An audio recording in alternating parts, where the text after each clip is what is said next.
नमस्ते सर जी। नमस्कार। मेरे साथ विजय भारद्वाज जी है। वो दिल्ली में उनका काम करते हैं और वो एक अच्छे फाइनेंशियल एजुकेटर है और वो फाइनेंशियल एजुकेशन देते हैं लोगों को और बहुत अच्छा फाइनेंशियल नॉलेज उनका है।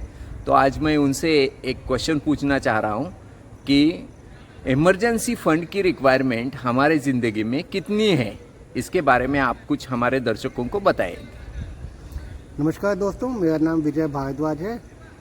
मैं पिछले 20 साल से इस इंडस्ट्री में काम करता हूं और लगभग 500 से ज़्यादा फैमिलीज़ को उनके फाइनेंशियल गोल्स अचीव करने में मदद करता हूं।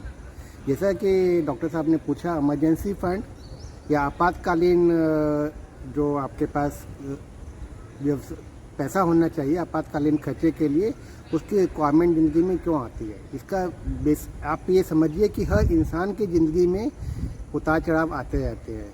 वो उतार चढ़ाव किसी भी वजह से हो सकते हैं। उनकी जॉब में कोई चैलेंजेस हो सकते हैं, बिजनेस में कोई चैलेंजेस हो सकते हैं, उनकी पर्सनल लाइफ में कोई चैलेंजेस हो सकते हैं, उनकी सेहत को रिलेटेड, उनकी खुद की सेहत को लेकर या उनकी फैमिली में किसी भी मेंबर की सेहत को लेकर बड़े चैलेंजेस आ जाते हैं।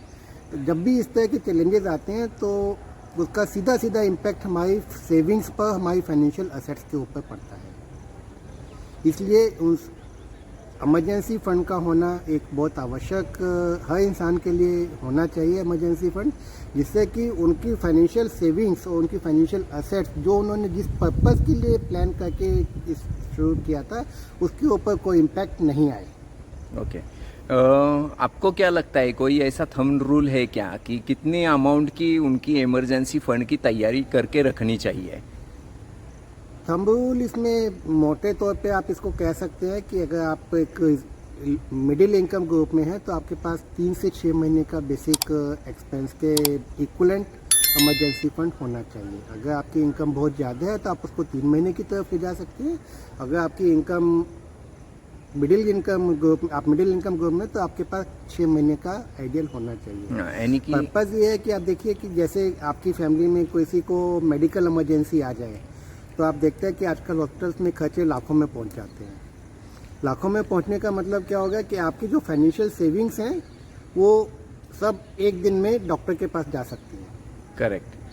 या किसी के साथ पर्सनल किसी का एक्सीडेंटल डिसेबिलिटी हो जाए, जो कुछ महीनों के लिए जो ऑफिस नहीं जा पाए, तो वहाँ पर उसके लिए वो बहुत चैलेंजेस हो जाते हैं।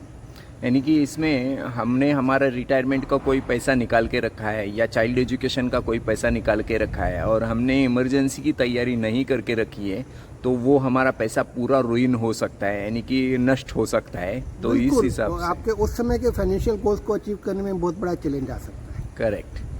मुझे लगता है दर्शकों आपको बहुत अच्छी इन्फॉर्मेशन मिली कि इमरजेंसी की ज़रूरत क्या है, तो वो इमरजेंसी आपको तैयारी करके रखनी चाहिए। मेरा और एक सवाल है सर जी कि इमरजेंसी फंड का जो पैसा है वो कहाँ पे सेव करके रखना चाहिए या इन्वेस्ट करके रखना चाहिए? 1 से 2 महीने का पैसा आप अपने बैंक अकाउंट में एफडी के तौर पर रख सकते हैं। 1 महीने का पैसा सेविंग में रखिए। 1 से ज़्यादा महीने का है तो उसको एफडी में रख सकते हैं, और अगर आप अमाउंट बड़ा है तो आप उसको म्यूचुअल फंड के लिक्विड फंड्स में डाल सकते हैं। Yes, thank you sir.